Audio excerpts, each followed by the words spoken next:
Bueno, pues vamos a dar comienzo. Buenas tardes, bienvenido a esta vuestra casa, el Ateneo de Jerez, para esta actividad que organiza la sección de cine, que este mes, como ya algunos saben, no se proyecta películas, sino que hemos tenido dos actividades, una que hicimos el lunes, una mesa redonda sobre Spielberg, y hoy pues tenemos una charla-conferencia sobre la Universal y la Hammer, Pelea de Monstruos, conferencia que la van a dar su hermano Javier Isidoro Javier Rodríguez García.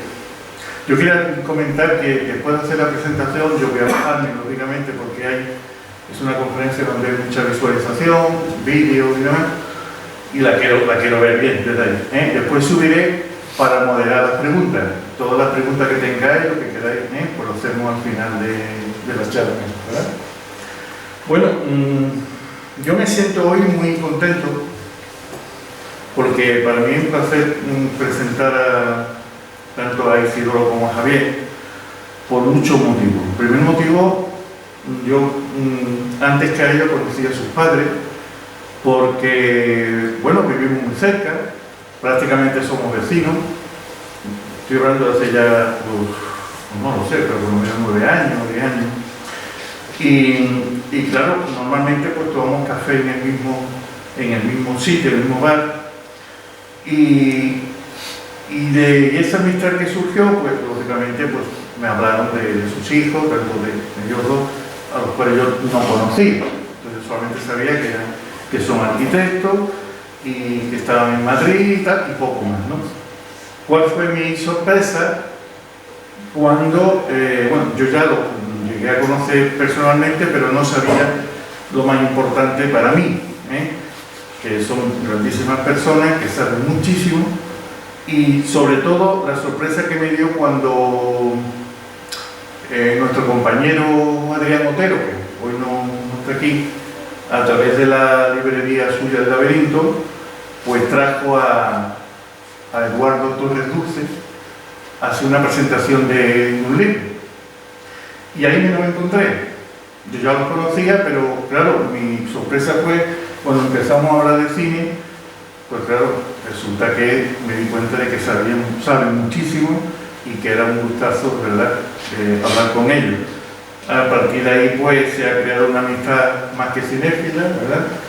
Y sinceramente pues me siento muy orgulloso, y los padres deben estar más que orgullosos de sus hijos porque son de verdad muy buenas personas y hacen de todo, Lo mismo que hacen una tesis doctoral, investigan, leen, dibujan, en fin, muchísimas cosas. Como tenía que hacer la presentación, yo le hablé con ellos y les dije mandarme algunos datos, unas cosas para hacer una presentación un poco digna, ¿no? Y bueno, más o menos ha salido algo un poco distinto, un tanto romántico, y espero que os pueda gustar. Lo voy a hacer por separado. Javier Rodríguez García, que está a mi izquierda, aunque nació en Jerez, vive en Madrid desde hace mucho. En la capital encontró ese catálogo de elementos desordenados que podemos llamar hogar y de los que se deja llevar con gusto. Pero sigue regresando a Jerez, su primera casa, como el escocés Stevenson. No solo por su familia, dadora de su ADN y otras cosas que a buen seguro será difícil de corresponder, sino por ser ese lugar mágico de farolas amarillentas y olor de azahar que custodia su primera biblioteca, aquella que alimentó hacia su ciento de misterios y sorpresas.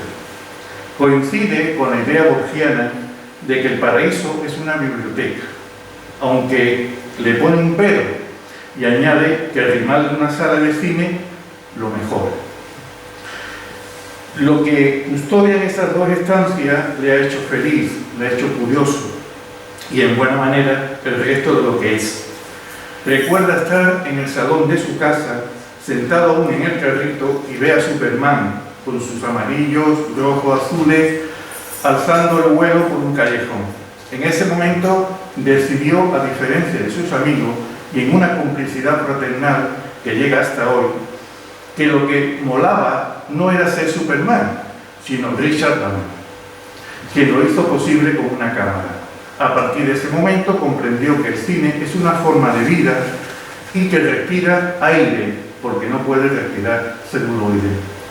Tiene la suerte de compartir trayecto vital con Marta, que para él pudo haber salido de un cuento de hadas, también con su hermano, aquí presente, y con otros yonkis de la literatura y el cine, capaces de hablar de esas otras vidas durante horas en videoclub, librería y calle lluviosa a la salida de la última sesión. El deseo de construir narraciones, la fascinación por las escenografías cotidianas de las ciudades y la falsa ilusión de no morirse de hambre le llevaron a la arquitectura, hoy denostada. Intenta reivindicar desde su doctorado que arquitectura y comunicación deben ir de la mano y que las narraciones incumben a todos cuanto se haga. A pesar de comenzar su andadura de autónomo hace ya tiempo, nunca ha querido abandonar el ámbito universitario, el cual le apasiona y ve tan necesario como una buena filmoteca. Últimamente suele estar dividido entre la investigación y el trabajo, al que entre planos y memorias se han incorporado actividades más periféricas como la traducción, la ilustración y, gracias al cielo, hablar de literatura y cine. Bien, Isidoro Rodríguez García, aquí a mi derecha, nació en Jerez, pero vive en Madrid desde hace más de 20 años, y lo que más quiere de la capital son los cines de bar. Antes en Jerez, los viernes y sábados paseaba por entre las repisas de lo que hoy casi extinto videoclub. Lo suyo fue una costumbre que duró mucho, y si pudiera seguiría buscando en anaqueles y cajoneras a la casa de películas, pero tuvo que partir. Se licenció en arquitectura e incluso hace un doctorado que bordea peligrosamente el neoempirismo y la epopeya escandinava, con la intención de gastar su tiempo en mezclar la profesión, la ficción y el origami, o papiroflexia, un enterado que le gusta la papiroflexia, junto a la docencia e investigación universitaria. Al menos una vez a la semana, sin decírselo a nadie, se escapa a las sesiones matinales. Posiblemente su trayectoria parezca errática, pero créanlo, solo se dispersa en todo tipo de actividades, como traducciones, ilustraciones y otras rarezas victorianas tardías. Lee contra viento y marea, a veces dibuja, otras escribe y ya casi nunca toca piano, hasta melómano, ¿no? Pero mantiene el espíritu idealista de que una vez esperó que Hollywood fuese su última oportunidad. Aunque poblador fuera de su frontera, regresa a Jerez porque es aquí y entonces cuando se levantaban ante sí en las paredes de su casa lo que le parecía que eran enormes estanterías llenas de lomos oscuros, aquellos que sembraron cierto gusto por las rinconeras de bibliotecas y los secretos ocultos de sus textos. Y es por esto, por lo que se supone, que la imagen y la atmósfera ocuparon primero el lugar y fue después cuando quiso ser como el doctor Martin Gesellio. Martin Gesellio, uno de los primeros doctores paranormales de la literatura, que las letras ocuparan un sitio junto a los amaneceres de cientos de vidas. Bueno, yo creo que estamos ante dos cinéfilos importantes en el sentido de que saben bastante y van a hablar de un tema que es apasionante, que es la diferencia, supongo, ¿no?, entre la Universal y la James, la pelea que hubo entre ellos y bueno, ya después todas las preguntas que tengáis, pues, ¿de acuerdo? Pues podéis paso a ellos a dar la conferencia.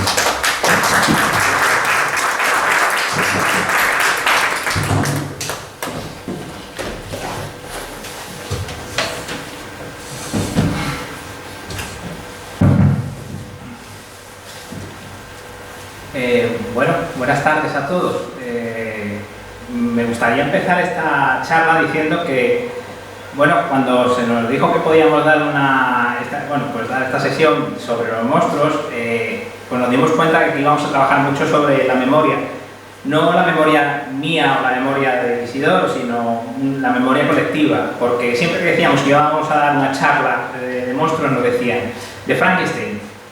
Claro, eso nos llamó mucho la atención, porque fuimos preguntando, tentando un poco a la suerte, y nos dimos cuenta que todo el mundo decía o Frankenstein o Drácula, algunos decían el hombre lobo. Entonces, claro, resulta ser que es que los monstruos están en esos monstruos están en nuestro imaginario colectivo.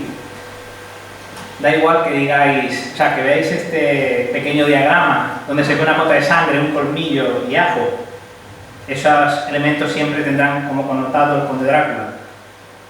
Así que de lo que vamos a hablar precisamente es de los monstruos que están en nuestro imaginario colectivo. Y dentro de gran parte de la culpa de que estén en un recuerdo icónico común a todos nosotros, o prácticamente a todos nosotros, lo tienen estos dos estudios cinematográficos. A la izquierda, la Universal, que es americana, y a la derecha, la Hammer, que es inglesa. La presentación es un poco extensa, tiene muchísimos datos, así que para no perdernos, pues hemos hecho aquí este pequeño mapa de carretera. Ojalá que nos hubiera dado tiempo a meter más vídeos y más monstruos, pero hubiéramos estado aquí hasta mañana. Así que bueno, simplemente deciros que, bueno, pues vamos a empezar estableciendo de base qué es el terror gótico. Vamos a ver las historias de las dos productoras y bueno, luego vamos a empezar con lo importante, con lo que es todo el apartado estético de estas películas. Bueno, el terror gótico en el cine deriva de la narrativa gótica, que es un género literario que nace en el siglo XVIII en Inglaterra. Está relacionado, por supuesto, con el terror y surge como reacción pues, al racionalismo, porque el empirismo que produjo el racionalismo pues, quitó muchísimo de todas las leyendas y de todo el ambiente mágico que tenían las regiones. Por eso el estilo del terror gótico viene a ser pues, ambientes oscuros, decadentes, ruinosos. Suelen rescatar figuras como las brujas o los monstruos. Y bueno, aunque suene a señero, a viejo, pues realmente hace 2 semanas ha estrenado esta película, El legado, que si tenéis oportunidad de verla está muy bien, que está basada en el tío Silas de Le Fanu, y es terror gótico. Claro, se suele confundir el terror gótico con la arquitectura estilo gótico, y nada más lejos de la realidad, porque la arquitectura gótica, como podéis ver en la sección derecha, busca la luz. No significa que el terror gótico no pueda estar en un escenario gótico. De hecho, como esta de Drácula, por ejemplo, con ese arco apuntado.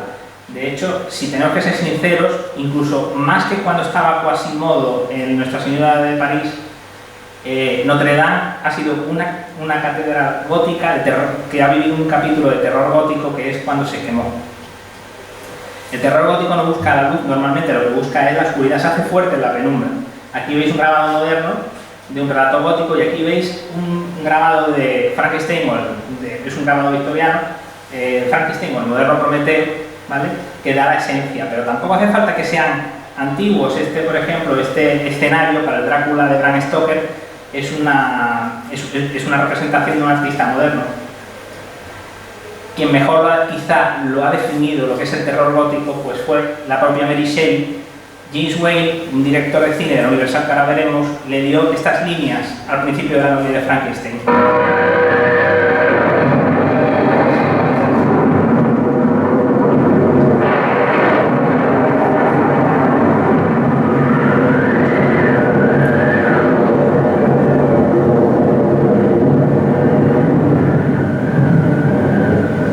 La noche es perfecta para el misterio y el horror. El aire mismo está lleno de monstruos. Son todo oídos. El aire mismo está lleno de monstruos. Eso quizás sea la esencia del terror gótico, que nace para mucha gente tiene el paradigma en el relato, que es la novela que se escribió aquí en Villa Diodati, que está en Suiza, donde Mary Shelley precisamente escribió Frankenstein. Fijaos el poder que tiene el terror gótico, que incluso se atreve con escenarios modernos. Esto es un escenario del movimiento moderno, arquitectura del principio del siglo XX, donde no hay nada historicista, nada viejuno, nada que os pueda hacer pensar, por ejemplo, en mazmorras medievales, por ejemplo. Bueno, buenas tardes. Vamos a hacer un recorrido rápido por las historias de los diversos estudios. Primero vamos a hablar de la Universal. ¿Me escucha bien? Sí. Cierra. Sí, porque está mal.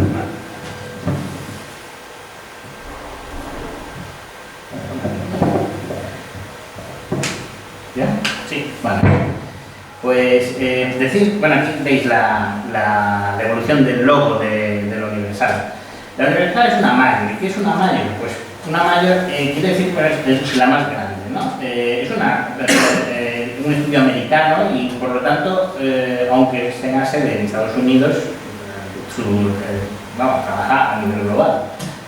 Y es un modelo de estudio totalmente industrializado. Sigue las enseñanzas fordianas, que es de Henry Ford, no de John Ford.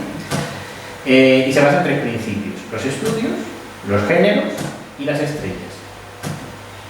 Es una historia muy larga, pero bueno, hay que decir que al principio había 5 Majors grandes y luego 3 pequeños. La Universal está aquí, en esas 3 pequeñas. Son estudios de cine y eso significa que son productoras, distribuidoras y exhibidoras. Y por tanto, poseen salas de cine donde proyectan sus películas. La culpa la tiene este tío.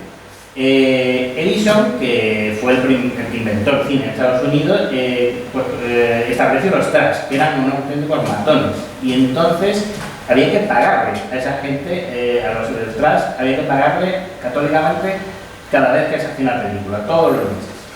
Y bueno, personajes como Count Lemley, que fue el fundador de la Universal, pues dijo que no. Y entonces los denunció y mientras esperaba, bueno, empezó a hacer películas como por ejemplo Drácula, Frankenstein, aquí todos aparecen él como jefe. Y mientras esperaba el fallo del jurado, pues se trasladaron a Hollywood. Primero porque era un lugar estupendo donde poder rodar películas. Por otra parte, está muy cerca de Tijuana, por si acaso los del tras aparecían, que eran, como digo, eran auténticos matones, y entonces pues salían por patas a Tijuana. Y esto hizo muy feliz a mucha gente, como por ejemplo Clark Gable. Su cronología empieza en 1923, su cronología de horror. La Universal sigue hacía películas antes y sigue haciendo películas ahora. Empieza con El Jorobado de Notre Dame en 1923 y termina en el 56 con El Camino entre nosotros. Por así decirlo, hay una evolución de lo literario, como aquí Joseph Conrad, a el estilo televisivo. Bueno, vamos a hablar de toda esta gente muy personalmente, pero vamos, quedaros con los principales artífices del asunto, que es Bulmer, Whale, son los directores, los hermanos Siodmak, que son los que escribían los guiones, los actores, por supuesto, Lon Chaney Jr., Bela Lugosi, Karloff, Edward Van Sloan o David Mamet. La fotografía pues va a ser un punto importante porque vamos a hablar del color y por supuesto la dirección artística y, como añadido, la música, que ya tiene su cosa. Bueno, la historia de la Hammer, si nos pusiéramos a contarla, esto es otra historia porque es enorme, pero quedémonos de todos estos datos que hay aquí, quedémonos con algo muy sencillo. 2 inmigrantes españoles, afincados en Londres, los hermanos Carrera, tienen una sala de variedades que se llama Blue Hall, la tienen en la calle Hammersmith.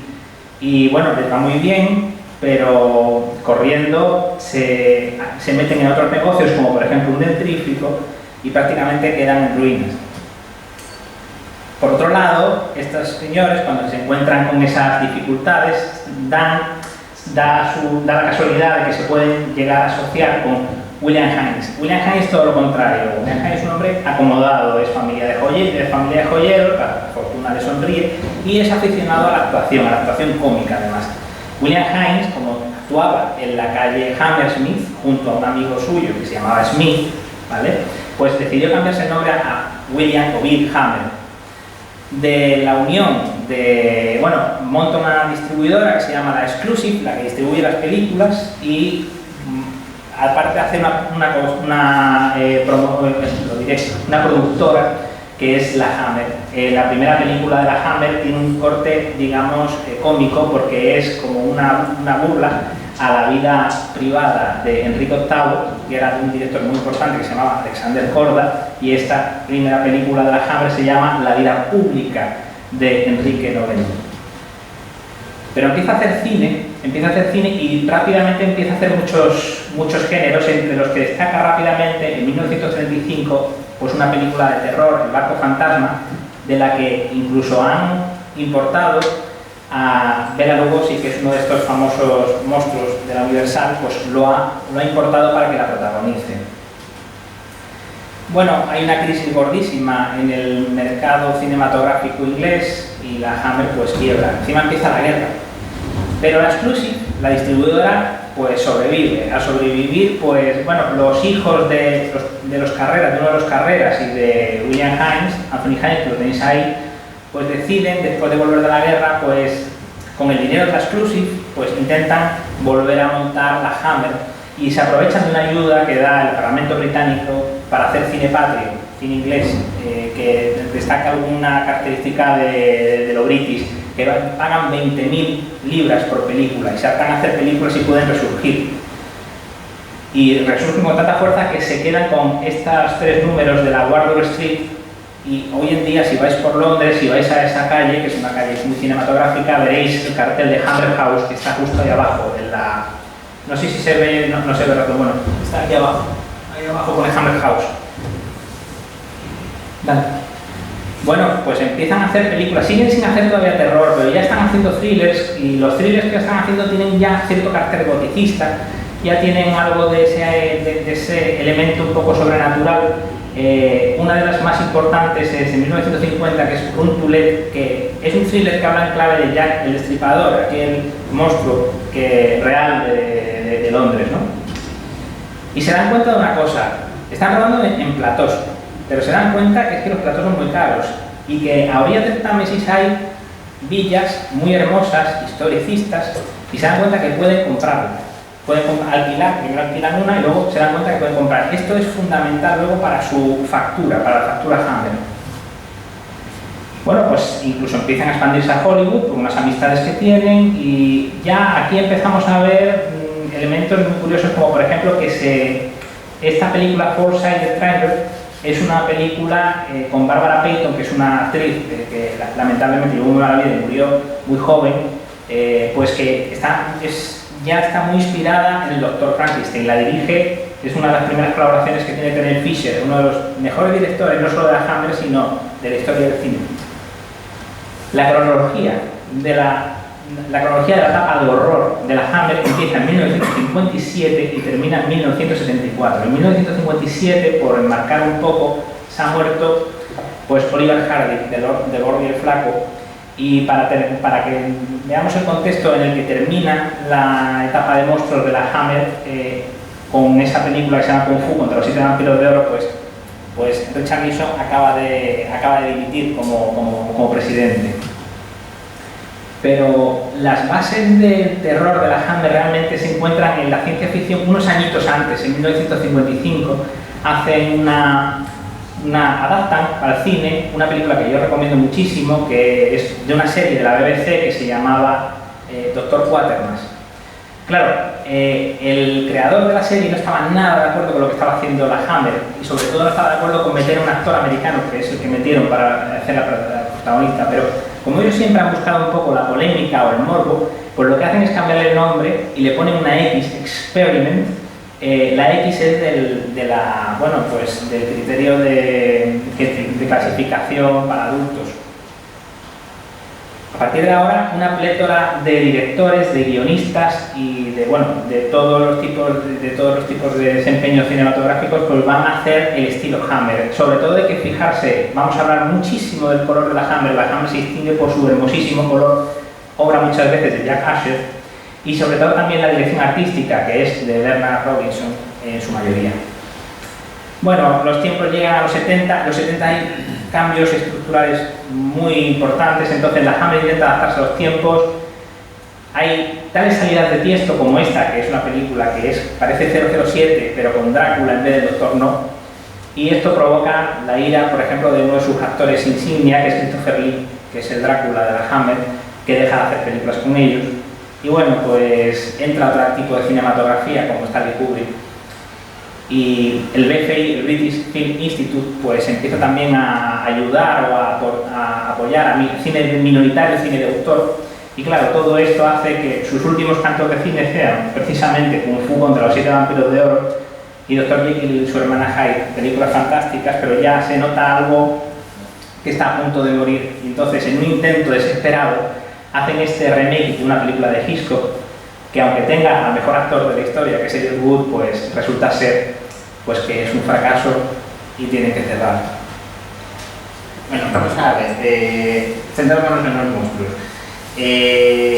Digamos que la Universal se centra en varios tipos de monstruos, desde Frankenstein, la Drácula, el Hombre Lobo, la momia y todo lo demás. Sobre todo hacen películas de Frankenstein, de Drácula, de la momia y el Hombre Lobo, pero es Frankenstein el que realmente es el buque insignia de la Universal. También hacen relecturas, digamos, lo hemos llamado fugas del vampiro y de otros monstruos como el Hombre Invisible, el Hombre Lobo.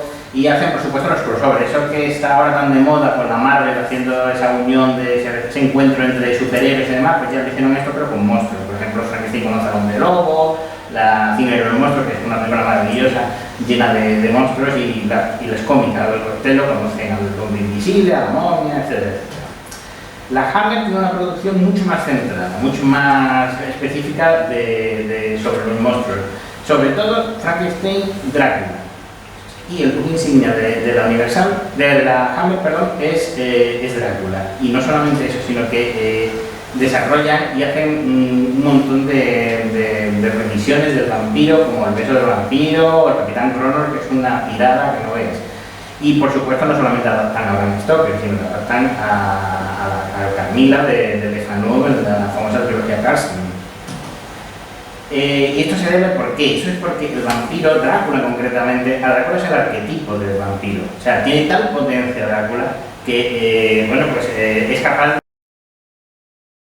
de resucitar y de adaptarse a los tiempos. Entonces, pues, digamos que la mejor definición del vampiro la dio de Lefanu, perdón, que yo insista mucho en este personaje, pero lo dijo Carmilla, dice: eres mía, tú serás mía, tú y yo seremos una sola persona para siempre. Esa es la mejor. Entonces podemos ver que el propio vampiro ha vampirizado el cine. De hecho, ese no es un vampiro. Bueno, claro, sí, este no es un vampiro. Esto son las alas de un murciélago. Nosotros decimos, sí, suponemos que es Drácula, pero no, es el diablo, es una película de Griffith. Si nos vamos a centrar en el monstruo, lo primero y lo más importante para todos nosotros es su presencia icónica. O sea, vamos a ver un poco de la iconografía de los monstruos. Bueno, vamos a ver, primero vamos a intentar entender lo que es monstruo en sí mismo, porque tiene su cosa. Pues un monstruo puede ser, según la RAE, un ser fantástico que causa espanto, como por ejemplo el hombre lobo. Pero también puede ser un ser que presenta anomalías o desviaciones notables respecto a su especie. Aquí el fantasma de la ópera, que ha quedado deformado.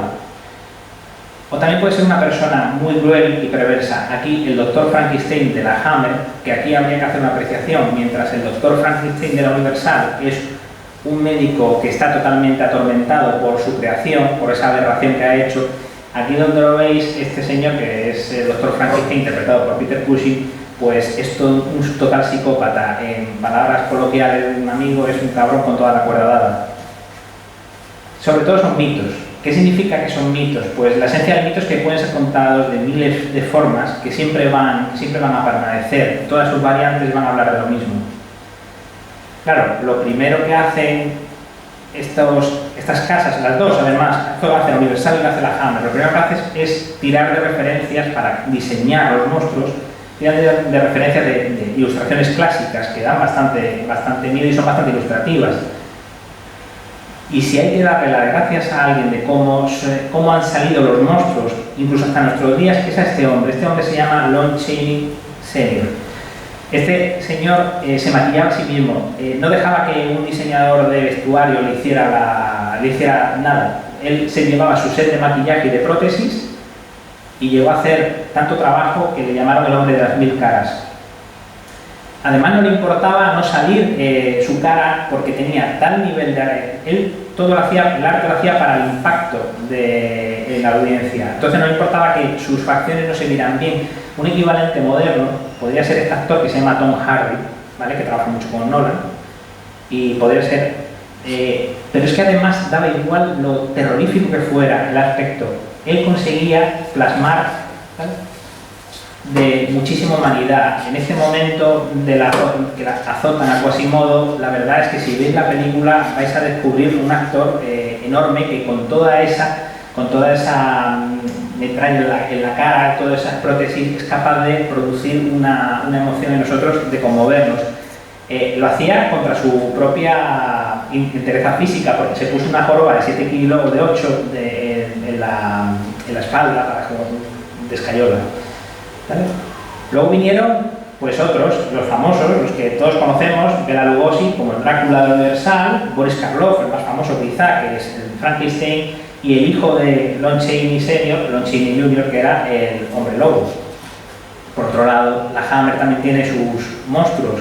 Christopher Lee, con esa enorme presencia que tenía, que ahora es más conocido por ser el Saruman del Señor de los Anillos, pero realmente este señor, por lo que ha pasado en la historia, es por ser el Drácula de la Hammer. Peter Cushing, que no solo hizo de villano de Dr. Frankenstein para la Hammer, también hizo de Van Helsing, del antagonista de Drácula.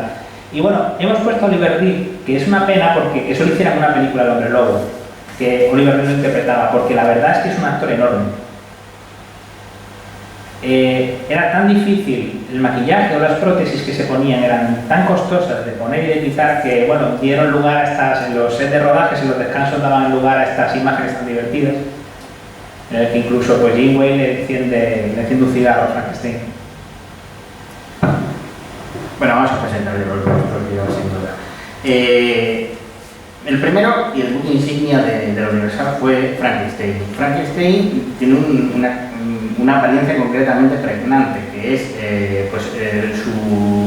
sus proporciones son totalmente desmedidas. Tiene una cabeza plana con el pelo pintado, lo que lleva encima son prótesis. El atuendo parece pues un campesino, mientras que el de la Hammer, que lo interpreta Christopher Lee, tiene unas características físicas mucho más realistas, tiene unas proporciones mucho más humanas y va embutido en una especie de abrigo que podría ser de un asesino o un ladrón de las callejuelas de Londres. Pues resulta ser de que pese a que Christopher Lee utiliza alguna prótesis de látex y también lentillas y demás, por regla general lo que caracteriza el Drácula de la Hammer es más... el Frankenstein de la Hammer es más bien una apariencia como si el experimento realmente hubiese salido mal. Misteriosamente fue que en los años 50, cuando se hizo Frankenstein, la Hammer no tenía los derechos de la productora de la Universal, no le habían vendido los derechos, pero en los años 60 ya sí, ya le vendieron los derechos para que hicieran todos los remakes que quisieran. Y entonces aparece, pues en la montada de Frankenstein se utiliza un monstruo de Frankenstein mucho más parecido al original, al que interpretó Boris Karloff. Pero de todas maneras, esto es debido a que la imagen que creó James Whale y Karloff pues ha permanecido en la memoria de todo el mundo. De acuerdo, Frankenstein. ¿A quién se le ocurrió la idea del maquillaje del monstruo? Oh, básicamente a mí. Yo hice los bocetos, la enorme frente, la cabeza plana para extraer el cerebro y cambiarlo por otro como si fuera carne enlatada. Es uno de los grandes símbolos del siglo XX, más importante que la Mona Lisa. Ah, no diga tonterías, solo era maquillaje relleno y un lector grande, nada que ver con Mona Lisa. Bueno, pero lo cierto es que el monstruo de Frankenstein de la Hammer sigue un poco una línea estética que imperaba en aquel momento. En dos películas que no tienen en sí mismo nada que ver, aparte de que hablan de la creación, de la generación de un cuerpo, son del mismo año, una es en Inglaterra, Frankenstein, con la maldición de Frankenstein, y la de El hombre lobo, el Frankenstein adolescente, pues tienen un tipo de maquillaje similar. Y ese cambio de paradigma entre lo romántico y lo violento lo podemos ver en la presentación del monstruo tanto de Frankenstein de la Universal como de la Hammer.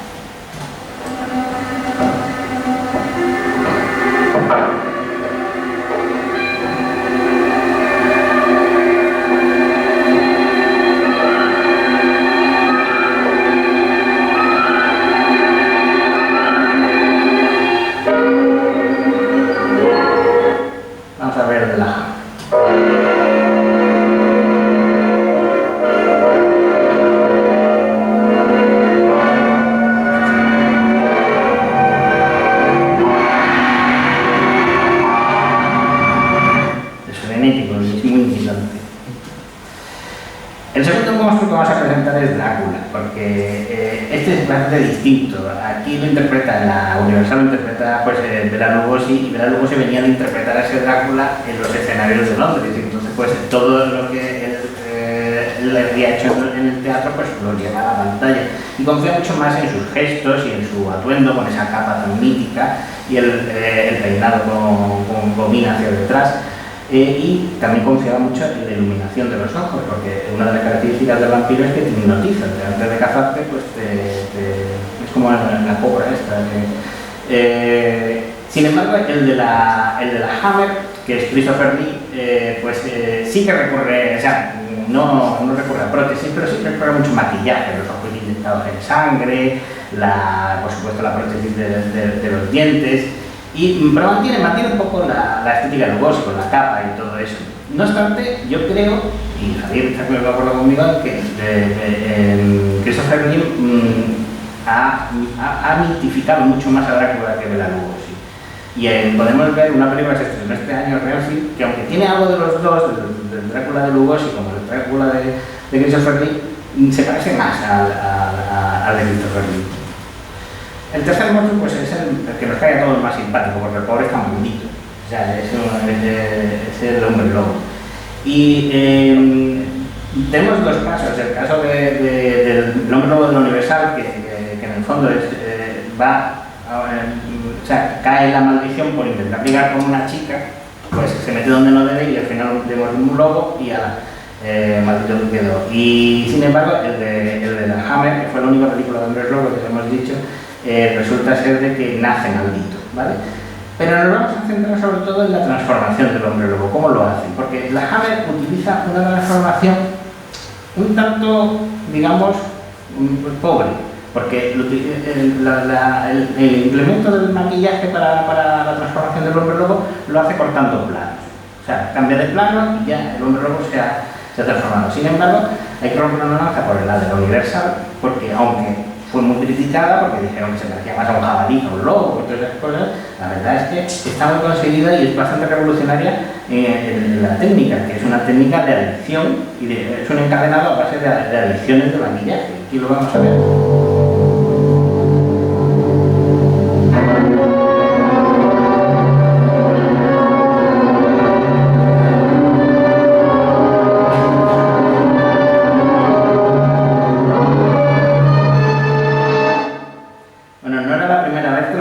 Una película de hombres lobos, ya lo hizo el de 35 con el lobo humano o el hombre lobo de Londres, y también tiene una transformación, pero es bastante menos impresionante.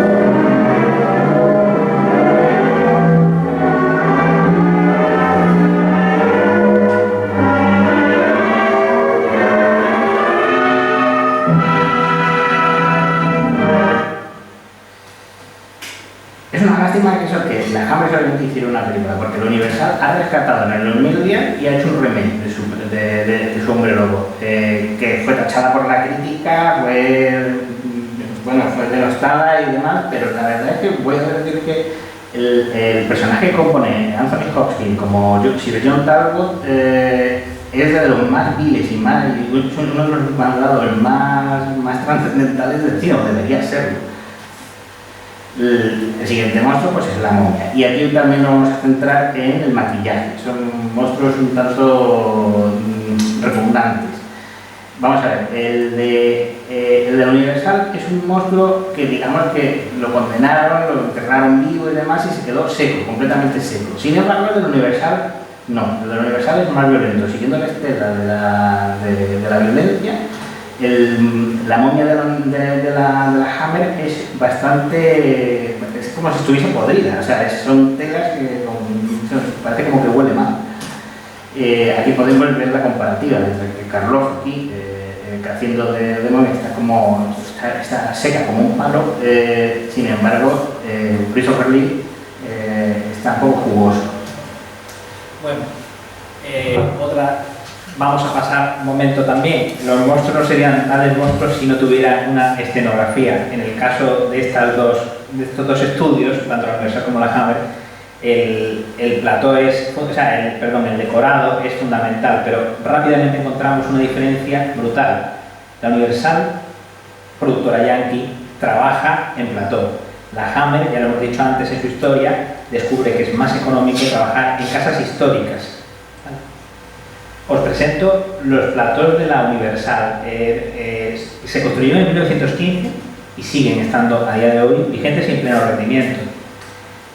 Parecen relativamente grandes, pero no os dio la confusión, son muy grandes. Fijaos en ese camión, fijaos en la altura de ese plató y entended que ese camión tiene aproximadamente 4,5 metros de altura. Son enormes. Por otro lado, la Hammer, ya os digo que en 1949 alquiló, ahí la que tenéis a la izquierda, que es Dial Close, se dio cuenta de que ahorraban muchísimo dinero y luego ya al final compraron Oakley Court, que es la que tenéis ahí a la derecha, y se convirtió en los estudios Bray. Los estudios Bray, si miráis otra vez a la derecha arriba, vais a ver el edificio A y el edificio E, los que están recuadrados en azul, que son los edificios antiguos, las construcciones históricas a orillas del Támesis, que pasan justo por ahí, se ve rayado.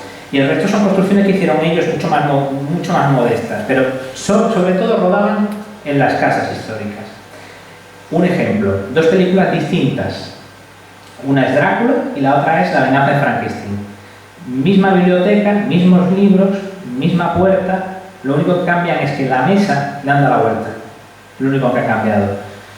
La sala central tiene estas columnas salomónicas y fijaos la maldición de Drácula, que está enmarcada en Transilvania, y la maldición del hombre lobo, que está enmarcada en España. Es el mismo edificio. Vale. ¿Cuáles son las ventajas de tener un plató? Pues evidentemente la altura. Tanto la altura como las luces y el sonido. Vamos a ver pues un ejemplo claro de Frankenstein.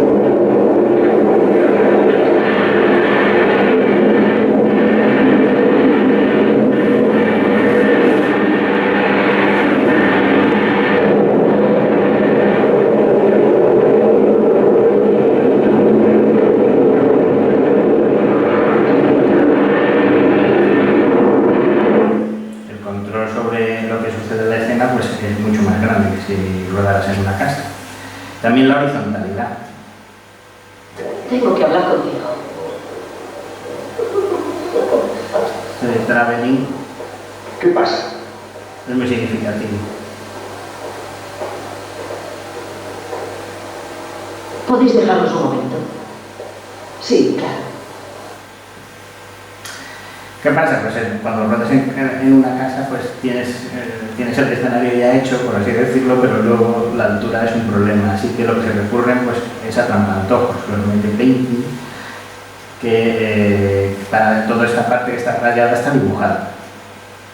No significa que la Universal no tenga matte painting, no tenga los trampantojos, claro que sí, el acercamiento al castillo de Drácula está totalmente limitado. Y la ventaja de rodar una casa es que ya tienes el escenario, como ya he dicho, entonces con un poquito de imaginación y montaje puedes crear una escena estupenda que es laberíntica y con una profundidad asombrosa.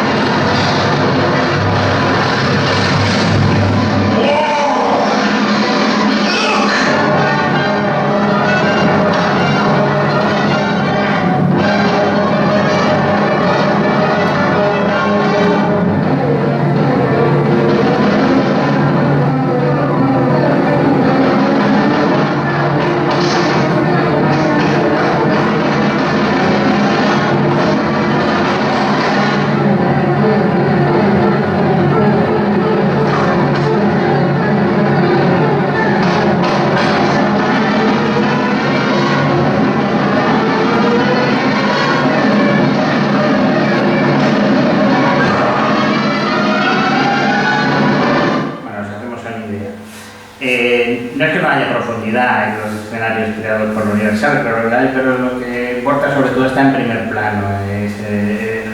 Lo del segundo plano pues a veces es más bien decorativo o accidental. Claro, todo esto, ya sea tunear una casa histórica o ya sea hacer un plató, pues no es nada si no tienes unos diseñadores de arte, unos diseñadores como por ejemplo tenían estas casas. Vamos a empezar hablando de que la Universal tenía a gente de la talla de Elmer Shelley y de Sidney Ullman, pero sobre todo el precursor, pero prácticamente para todo Hollywood, fue este francés que se llama Ben Carré. Ben Carré, y le veis haciendo una de esas made paintings, que eran los trampantojos. Pues comenzó su carrera como escenógrafo en París y hizo trabajos deslumbrantes como estos que estáis viendo de El Mago de Oz o esto del Infierno de Dante, que es impresionante. Sin embargo, rápidamente la Universal le llama porque la Universal, uno de sus proyectos más ambiciosos en ese momento era el Jorobado de Notre Dame. Entonces, los americanos, como son así, decidieron hacerse la catedral entera. Pero claro, llamaron a este señor porque tenía mucho conocimiento precisamente de este tipo de arquitectura y le dijo: no seáis cafres y construís la primera planta, como estoy viendo ahí, el primer nivel, el claristerio y la parte de arriba de las torres, pues la hacemos con tubos ópticos. Pero si de verdad se vio el talento de este señor fue cuando se hizo El Fantasma de la Ópera, que fue la siguiente película de monstruos que hicieron, que bueno, lo que pasa es que ellos, la Universal construyó lo que se conoce como el Stage 28, el plató 28, y metieron dentro del plató pues la ópera de la ópera de París, del arquitecto Tony Garnier. Entonces él ayudó muchísimo. Bueno, estos son los estudios hoy en día, y esto es, si no se ha quemado, que ahora mismo no lo tengo muy claro, pues parte del plató que se creó. Hacía unos dibujos tan interesantes y tenía tal conocimiento que prácticamente lo que hacían era, a esos bocetos que hacía, los construían, literales. Esto es una construcción, esto es un escenario de verdad. Hizo una cosa tremendamente interesante para el cine de terror, pero incluso de esta época, que es que hay un mundo histórico, un mundo fidedigno, ¿vale?, arquitectónicamente fidedigno, y un mundo imaginario. El mundo imaginario es un mundo irreal, pero al estar mezclado con el mundo histórico, pues da muchísima verosimilitud. Es algo realmente curioso y que el cine de terror a día de hoy se sigue nutriendo. Para hacer ese mundo imaginario se basaba en artistas como por ejemplo las Cartieri de Piranesi, que es lo que tenéis a la derecha, que son unas cárceles que dibujó un arquitecto veneciano. Luego también hacía cosas, digamos, más fantásticas, de producción propia, y volvemos a decirlo, se la construían literalmente porque tenían muchísima potencia, eran escenarios muy potentes.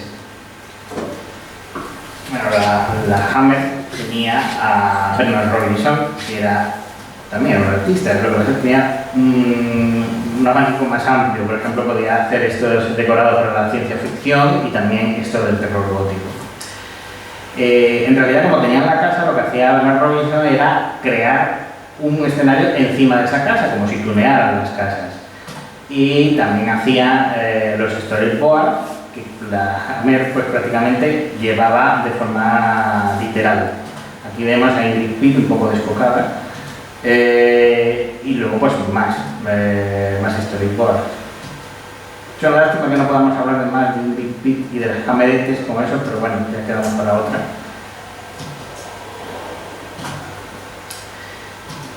La cosa que trabajaban tanto los concept art, que es lo que tenéis a la izquierda, como los planos arquitectónicos, desde una pequeña rejilla por donde entra la momia, lo veis a la izquierda y abajo, a levantar unos planos para un molino que luego van a quemar en Las novias de Drácula, en guiño claro al Frankenstein de la Universal. De todos los escenarios nos vamos a quedar con uno solo, que son los laboratorios. El laboratorio de... Ahora os preguntaré qué pensáis del laboratorio de la Universal. Espera.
pero lo raro es que nos electrocutaran, porque todo dependía de este hombre, de Kenneth Stickfaden, que ya de por sí el nombre suena como muy eléctrico, que era un artista de efectos especiales cuya única finalidad era ser espectaculares.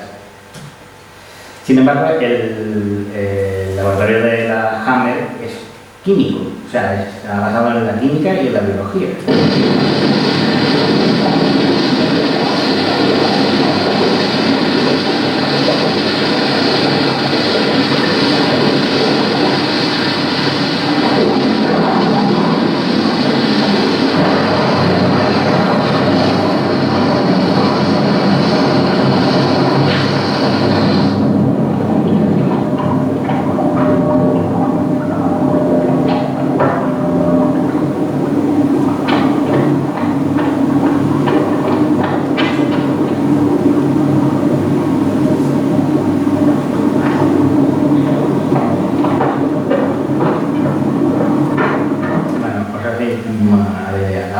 Es que, como hemos comentado, la maldad de Frankenstein, que copiaba un poco más al Frankenstein de la Universal, pues tiene un laboratorio más eléctrico, porque ya sabemos que vendieron los derechos, la Universal vendió los derechos al Hammer para que hicieran los remakes. Y permitidme un momento que voy a salirme de lo que son todas las casas para hablar de los escenarios, porque vosotros habéis visto seguramente de que los escenarios empiezan a abigarrarse. O sea, poco a poco, desde la Universal a la Hammer, empiezan la decoración toma cierto protagonismo. Y es que, ciertamente, en el terror gótico ha habido una progresión entre el escenario de esta película, que es una adaptación de La caída de la casa Asher de Poe, donde el escenario estaba limpio, solamente eran las cortinas movidas por el viento lo que producía esa sensación de inquietud, y que era, por ejemplo, el legado tenebroso a los escenarios del Hammer, y se van decorando con más profusión, y terminamos con la American Internacional donde trabajaba Roger Corman con esta escena de la máscara de la muerte roja, donde prácticamente hay un desparrame de decoración, y no solamente en los escenarios, sino también en el vestuario, en los peinados, en las fiestas. No es lo mismo rodar realmente, ya sea abigarrado, ya sea pues más minimalista, no es lo mismo rodar en un plato que rodar en una casa. Entonces vamos a parar también un momentito y vamos a intentar explicar cómo rodaban cada una de las casas. Vamos a ver, en el Hollywood más clásico, en el primitivo, no se rodaban relatos, se rodaban situaciones. Entonces tenían un modelo de representación que se llamaba un modelo de representación primitivo, que era con luz plana, era un teatro filmado, realmente no te metías dentro de la escena. Pero claro, ya en 1917 ya hay algunos autores como John Ford que ya empieza a intentar romper la cuarta pared. Aquí vemos a un actor disparando directamente al público, cosa que, por cierto, en 1917 asustaba a la gente. Claro, de esto pasaron las propias productoras, quisieron industrializar aún más, llevando el modelo fordista a cómo narramos situaciones de una manera heterogénea, porque tenemos un plató, tenemos que rodar 10 películas en un mes y tenemos que hacerlo muy rápido. Entonces se generaron ciertas narrativas conforme a un posicionamiento de cámara, un determinado lenguaje. Daos cuenta que era tan homogéneo que aquí estáis viendo dos películas, estáis viendo Drácula y estáis viendo La momia, y cuando uno de los buenos se encuentra con el antagonista y le demuestra que sabe quién es, pues prácticamente son dos gotas de agua. Y encima el actor, que es el mismo de la izquierda, Edward Van Sloan, en los dos cuadros, es el mismo actor, entonces peor todavía me lo pones. Claro, pero lo que sí es bueno, no hay que quedarse con esa, digamos, industrialización del arte, sino hay que quedarse con que empezaron a introducir innovaciones como, por ejemplo, los movimientos de cámara.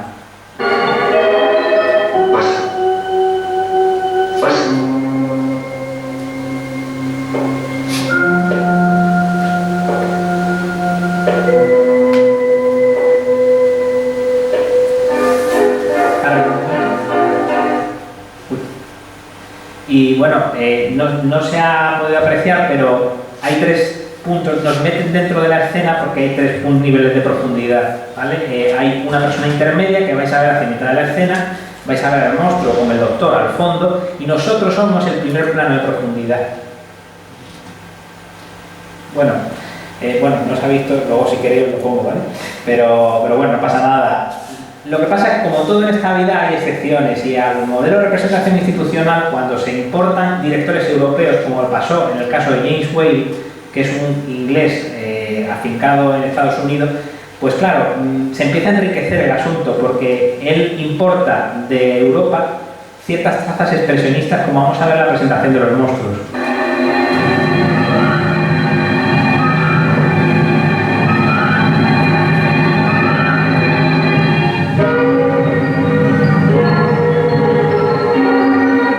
Unas luces tremendamente intensas, unos primeros planos un poco extraños, un montaje muy rápido.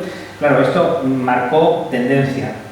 No es de extrañar que, como decimos, este hombre se trajo consigo la influencia europea. Ahí estáis viendo una imagen de Frankenstein, de James Whale, y veis una imagen de los años 20, que es El Golem, que es una película expresionista alemana. Claro, eso es la Universal, es un estudio, tiene que abaratar costes, pero tiene que abaratar costes de la industrialización, la producción industrial de películas, digámoslo así. Sin embargo, la Hammer no. La Hammer coge la casa y, por ejemplo, puede hacer una cosa muy interesante, que es pues, enfocar al techo. Eso en Estados Unidos hay que esperar todavía mucho a ver a Orson Welles enfocar un techo, porque en el techo estaba todo el sistema lumínico. Aquí no, aquí veis incluso que aprovechan y ahí ponen al monstruo acechando a esta pobre chica. Pero además de eso, como estaba la Hammer opera entre los 50 y los 70, hay muchísima vanguardia, muchísimos autores modernos de cine europeos que están dando muchísimo que hablar. Entonces ellos pueden adaptar, porque están totalmente embebidos de ellos, pueden adaptar este tipo de lenguaje un poquito más, una narración muchísimo más heterogénea, como vamos a ver.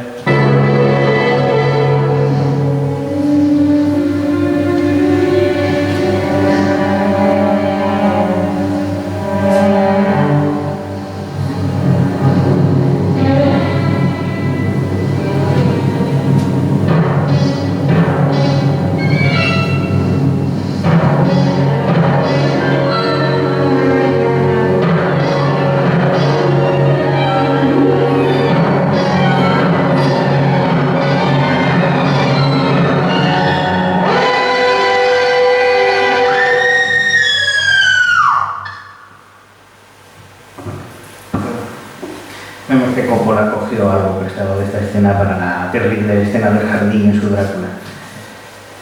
Bueno, otra parte fundamental de estas películas son el color. Por un lado, decir que, bueno, la Universal mayoritariamente trabaja en blanco y negro y la Hammer pues es una explosión de colores y está muy influida por el simbolismo y el pop. Decimos que la Universal trabaja en blanco y negro, pero hay excepciones, porque, por ejemplo, la excepción más importante es el Fantasma de la Ópera, porque el Fantasma de la Ópera está rodada en blanco y negro, pero con una técnica de colorimetría, de coloreado bicolor, pues durante una parte del metraje el fantasma es coloreado. Vamos a verlo con paletas de colores.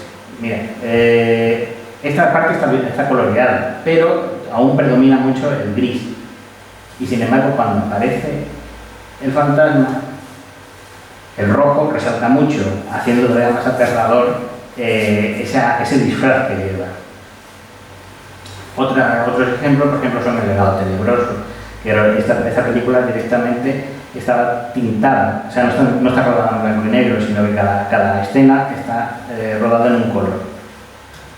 Esto lo toma claramente del expresionismo alemán y concretamente volvemos al Golem, porque es una película muy importante y porque, por ejemplo, el Golem, que es el monstruo hecho de arcilla, pues con esa técnica de tintado se funde con el escenario, con las construcciones del gueto judío.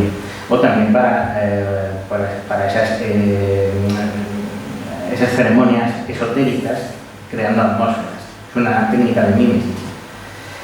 Bueno, volvamos un momento al blanco y negro de la Universal, y es que, por ejemplo, hay dos tipos de blanco y negro, uno atmosférico y uno de contrastes. El atmosférico, por ejemplo, si quitamos de en medio al monstruo, nos encontramos que es una gama de grises muy equilibrada. Al entrar el monstruo en escena, pues su contraste tan fuerte genera una sensación de tensión. Esto lo lleva a los enfrentamientos y pues, lo saca directamente de todo el cine europeo expresionista alemán. La Hammer es todo color. Es impresionante el despliegue que tienen de color. Claro, es normal. Venimos de una cinematografía la inglesa que ha tenido a The Archers, ¿no? Michael Powell, Emmerich Pressburger, con esta hermosísima tipo de Technicolor, este tipo de fotografías. O incluso ya solo Powell, pues esta fotografía que también tiene esa intensidad, pero ya son tonos un poquito más apastelados, pero siguen teniendo mucha intensidad, y esa es la clave de la Hammer. La Hammer toma prestado no solo de Powell y de Pressburger, sino también de artistas como Quentin Latour, que hacían estas obras maestras de pastel. Pero de Quentin Latour, ahí veis otro retrato, no solo pilla, digamos, las tonalidades, sino que toma también todo lo que es la ambientación histórica, incluso el peinado. ¿Vale? Si hay una de las características más impresionantes que tiene la Hammer, con litros y litros de sangre, es el rojo de la sangre Hammer, que creemos que está patentado. Y si no está patentado, debería estarlo. Ahí tenéis una gama, como resalta, si veas a Pantone, como resalta el rojo sobre todos los demás. Viendo un montón de películas para prepararnos esto, nos dimos cuenta que la Hammer utiliza el color de varias formas narrativas. Una de las más interesantes es que el ambiente habla de cómo está en ese momento, o sea, cómo tenemos que sentirnos nosotros, los espectadores, ante el escenario. Por ejemplo, cuando es la tranquilidad, la variedad cromática es muy cálida. Cuando empiezan a aparecer lo extraño, empiezan a surgir, digamos, colores discordantes y ambientes un poquito más fríos.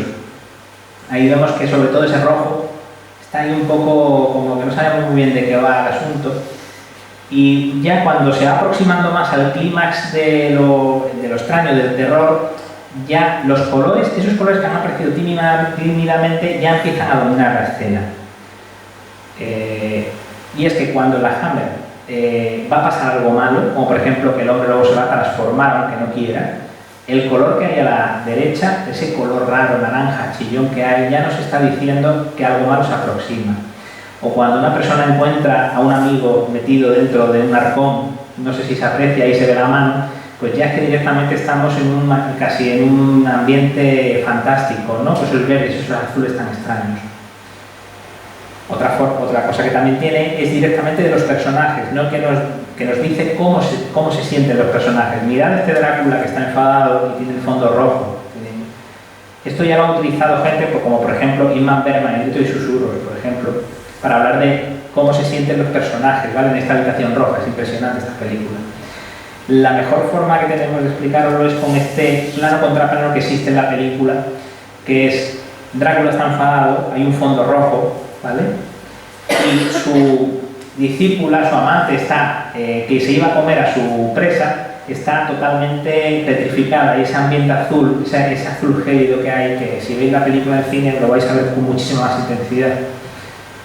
Esto lo ha utilizado gente, lo ha rescatado gente como Stanley Kubrick cuando hizo Eyes Wide Shut. La disputa conyugal es un juego de colores mostrando la gelidez que tiene Nicole Kidman durante la pelea, con ese azul que veis ahí casi pues onírico, porque la película es muy onírica.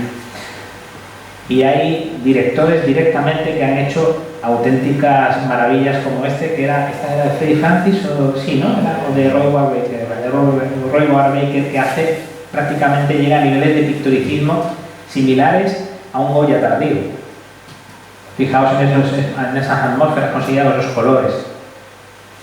Donde más flaquean es en el exterior, es lógico, porque en el exterior tienen que rodar con luz natural y no pueden, aunque son buenos colores, pero no pueden llegar al nivel que tienen los interiores de la Hammer.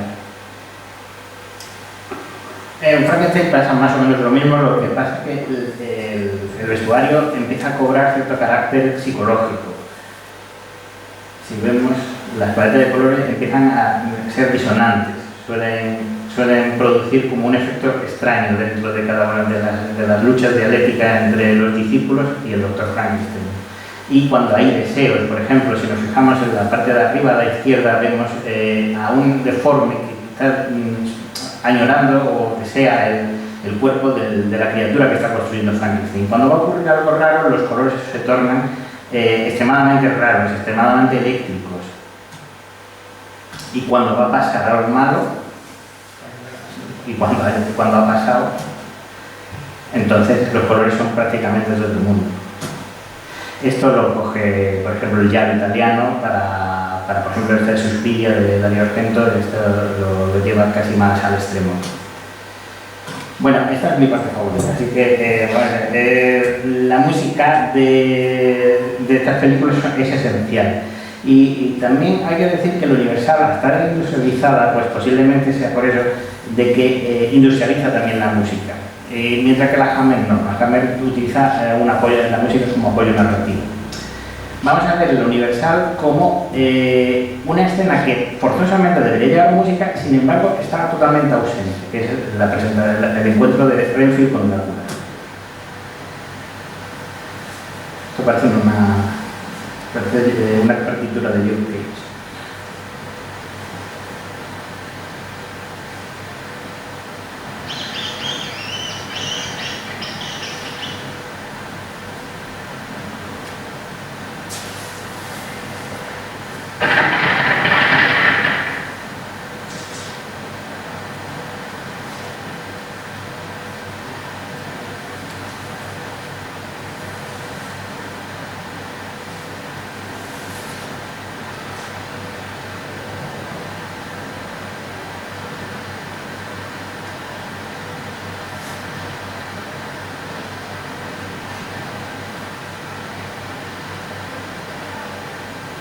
I am Drácula. Esto posiblemente es porque venían del mudo y entonces descubrieron que los sonidos pues, creaban cierta tensión, cierta extrañeza. Pero ahora vamos a ver cómo presenta Terence Fisher a Drácula, con uno de los leitmotivs más importantes y mejores de la historia del cine.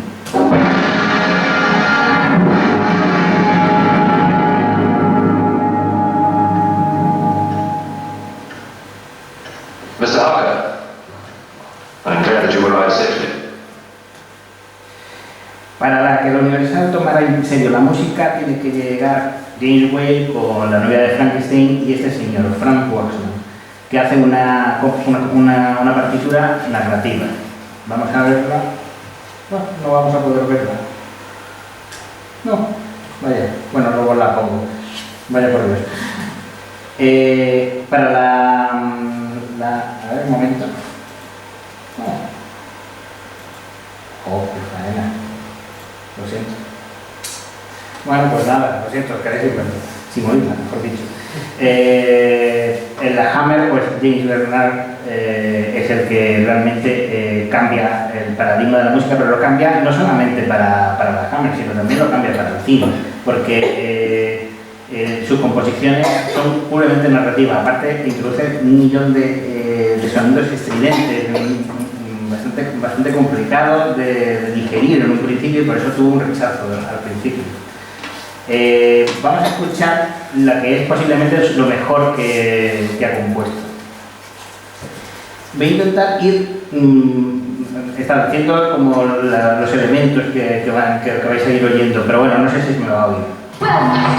Master, take me with you, Master. I have no further use for you. El tema de Drácula, que ya lo habéis escuchado.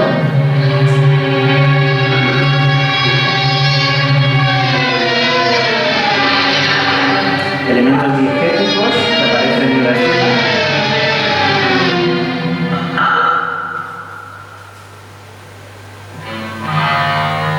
Variaciones del tema de Drácula.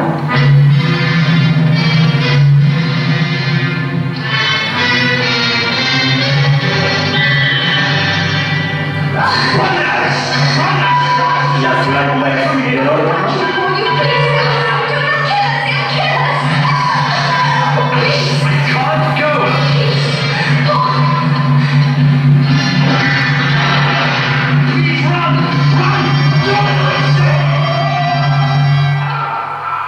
Silencio.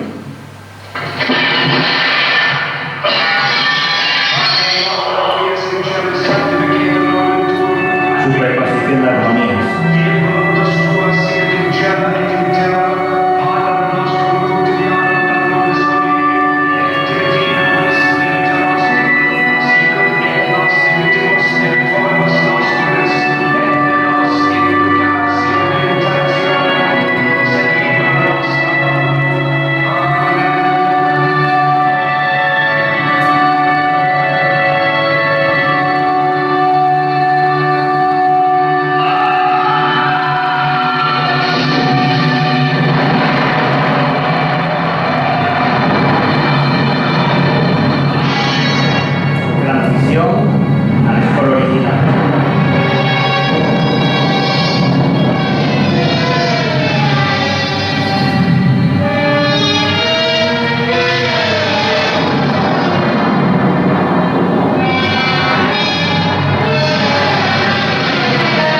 Esta técnica era completamente innovadora porque lo que hace es que sincroniza la música con las imágenes.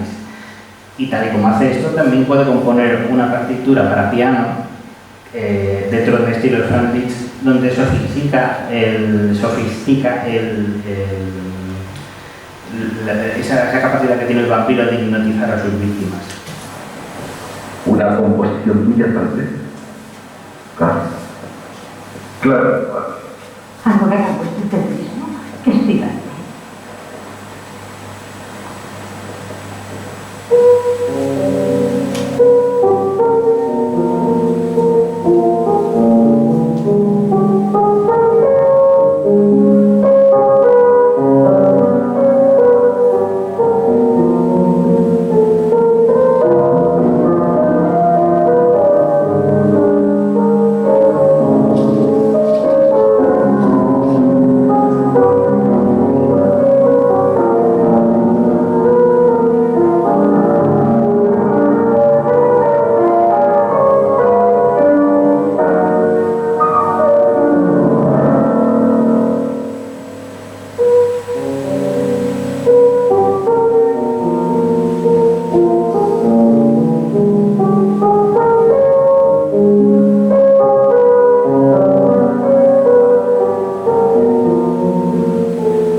Ya os habréis dado cuenta, pues porque hemos estado diciendo toda la presentación y además los que conocéis ya las casas, los estudios, sabéis que, bueno, pues una es, la Universal es, digamos, respecto a la violencia y a la sexualidad, es algo como más suave, más sutil y sin embargo la Hammer es muchísimo más explícita.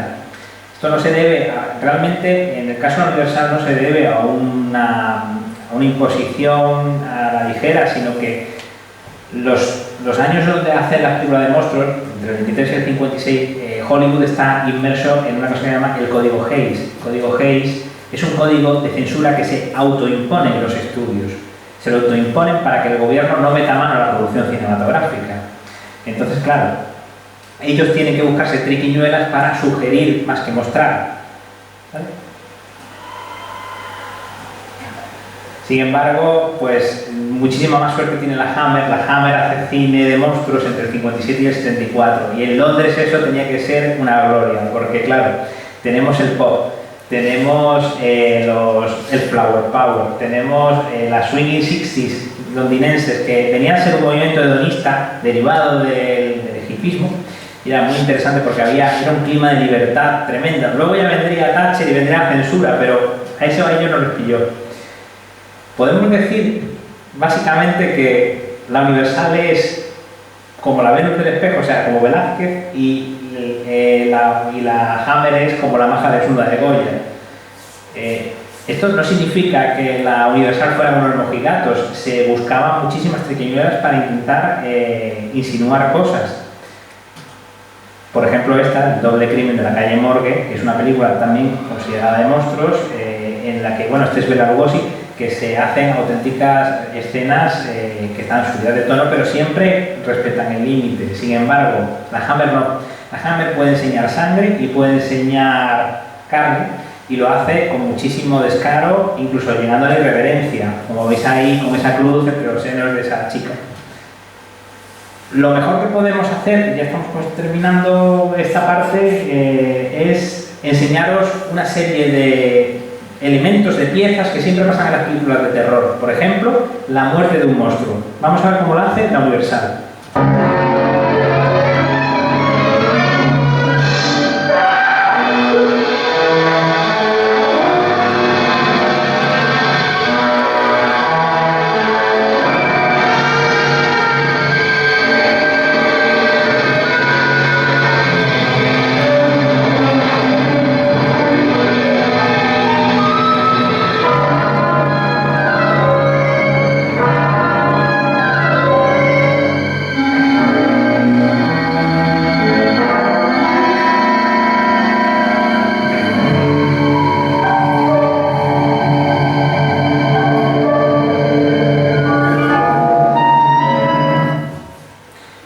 desvanecimiento sutil, ha muerto el vampiro, y ahora vamos a ver cómo lo hace la Hammer.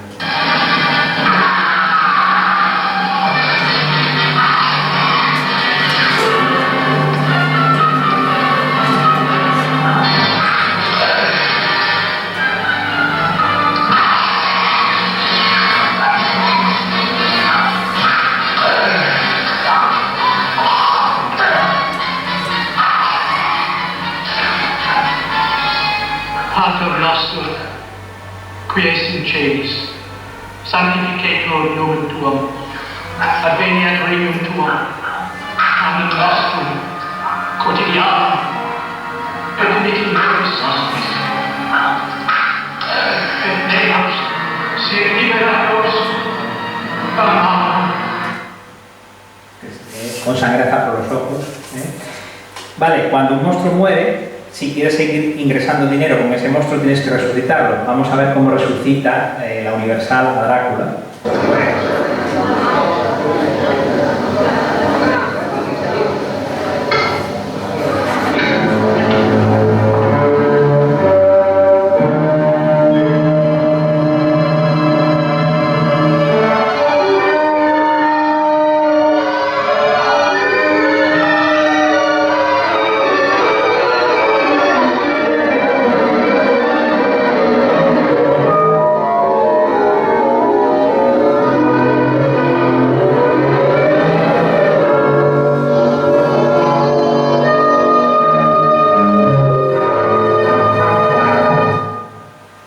Sé que no se aprecia, pero cuando ha terminado de resucitar Drácula se ha relamido, porque tiene sed de sangre, ¿vale? Son este tipo de sutilezas que tenía esta productora. Vamos a ver el Drácula de la Hammer cómo resucita.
Bueno, Richard Donner seguro que sacó algo para Superman, para la presentación de Superman, seguro que sacó algo de aquí.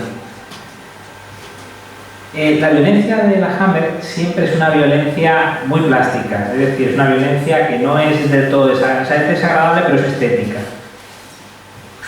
En el campo del erotismo es muy gracioso porque Drácula siempre ha estado, por ejemplo, el monstruo de Drácula, el mordisco siempre ha estado muy relacionado con la sexualidad. Vamos a ver cómo representa esto la Universal y luego cómo lo representa la Hammer.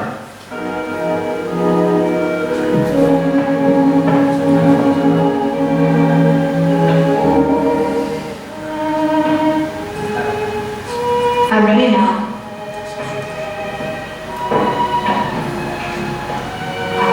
I suppose you want me to fall down? Yes.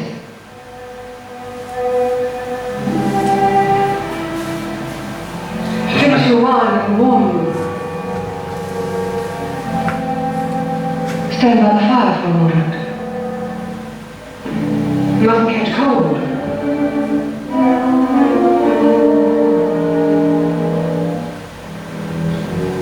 Why are you looking at me that way?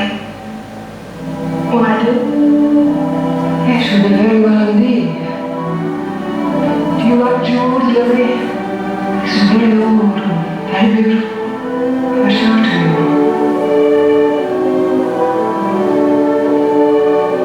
I don't think I'll pose tonight. I think I'll go if you don't mind. Please don't come any closer.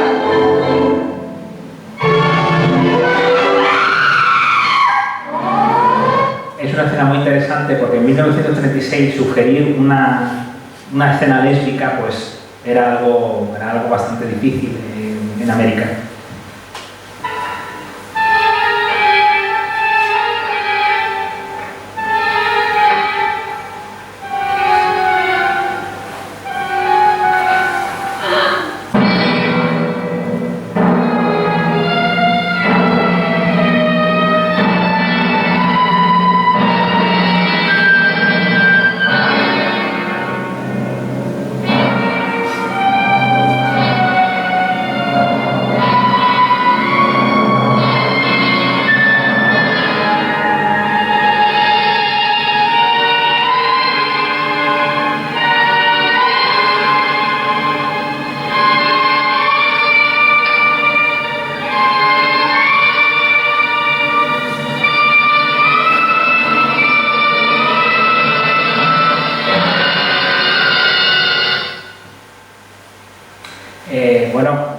Habéis visto que es mucho más explícita, no significa que sea totalmente pornográfica ni ese es el camino, pero bueno, van acercándose cada vez más, van pasando los tiempos y se van acercando cada vez más a unas sutilezas, o sea, cada vez son menos sutiles. La Hammer lo que busca es que la gente venga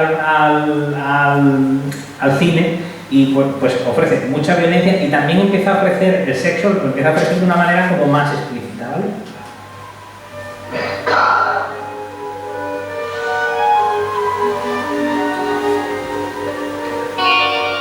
He sent you. Yes. Must I give my life? Your soul, your body remains on earth. You will be of the undead. When? Now.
Quizá el momento más explícito que relaciona más el mordisco con la sexualidad es de esta misma película que se llama Drácula y las mellizas. Aprovecho de uno ahí sí para deciros que escuchéis ciertos toques de danza húngara que hay por ahí, cierta fanfarria que puede recordar pues, precisamente a la danza húngara gris.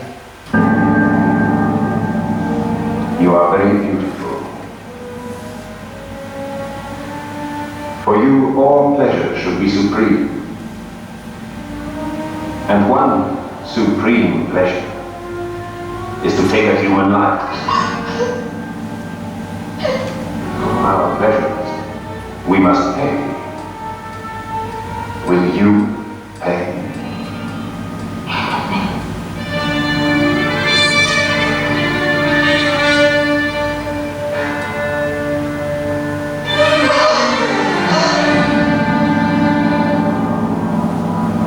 Look. What do you see?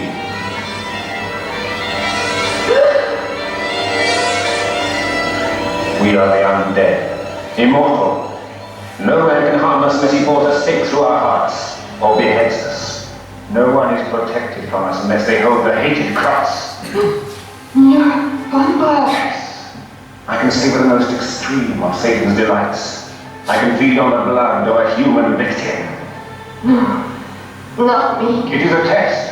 One who is dedicated to the devil and his deeds will not die by a vampire's bite, but will become one of the undead, a vampire.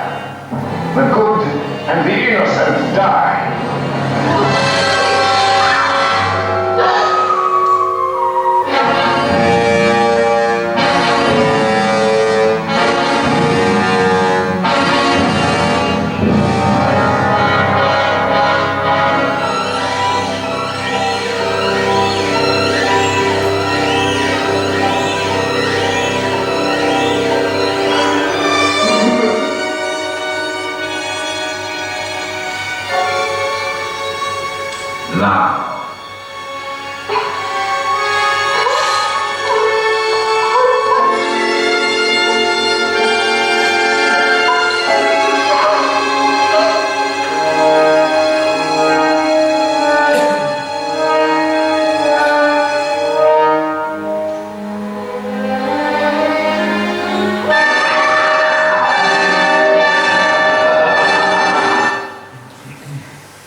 incluso había películas que hacían directamente pensando en el cartel. Esta película nunca se hace el cartel y luego se escribe una historia. Nunca ocurrió esta película. Quizá ese reclamo, o sea, el agarrarse a ese reclamo para que la gente fuera al cine, pues fue lo que provocó su final, porque de Estados Unidos estaba viendo que este tipo de violencia, que era muy adulta, muy seria, también la sexualidad que empezaba a tratar el cine americano de los años 70 también era bastante adulta y el público ya empezaba a pedir esto. Si a eso le añadimos que el terror, la pauta, la marca esta película, La semilla del diablo, El bebé de Rosemary, que se llama, que es de Polanski, que marca la pauta del terror psicológico, empieza la gente a pedir no terror de monstruo gótico, sino terror psicológico. Y ya por último, George Romero, con lo explícito de La noche de los muertos vivientes, que marcó un paradigma estético en el cine que se respeta hasta hoy con la serie, por ejemplo, de The Walking Dead. Pues claro, todo eso, la Hammer no fue capaz de, digamos, ponerse al nivel y claro, dejó de tener audiencia y pues acabó cerrando. Bueno, ya terminamos con las fugas, que es, en este caso vamos a solamente hablar de una de las fugas, que es el satanismo, la temática satánica dentro de las películas. Por supuesto, en Hollywood esto era mucho más complicado. Cuando Universal empieza a hacer las películas de monstruos, se plantea esto, pero lo hace de forma sutil. Quizá sea la más explícita Satanás, el Black Cat, que es una versión libre del relato de Poe, pero también se puede apreciar que es una versión, una relectura de Drácula. Aquí vamos a ver unas cuantas imágenes no explícitas, sino que tienen mucha relación con Drácula. Pero lo que realmente hace distintivo esta película es que introduce un rito, un culto. Y como no podía representar ni al diablo ni a Jesucristo, porque podría llegar a ofender según las directrices del código Hays, pues lo que hace es que crea su propia estética del culto, o sea, con su propia simbología. Muy interesante.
Otra es la que ya hemos comentado, la historia de Drácula, que el entierro de Drácula es un entierro entre satánico y cristiano.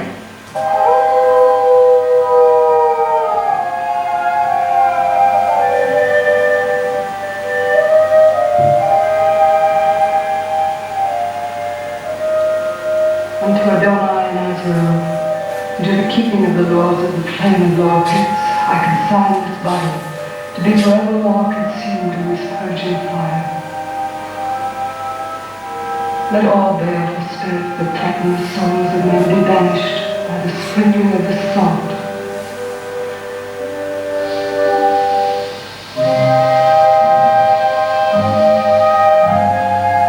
Be thou exorcised, O Dracula, and thy body long undead find destruction throughout eternity in the name of thy dark and holy master.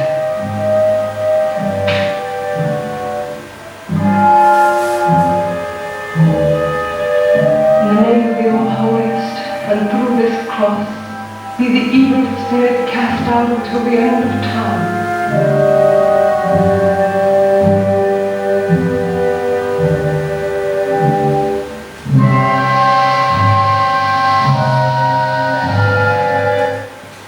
La Hammer no tiene ningún tipo de problema introducir el satanismo dentro de su temática.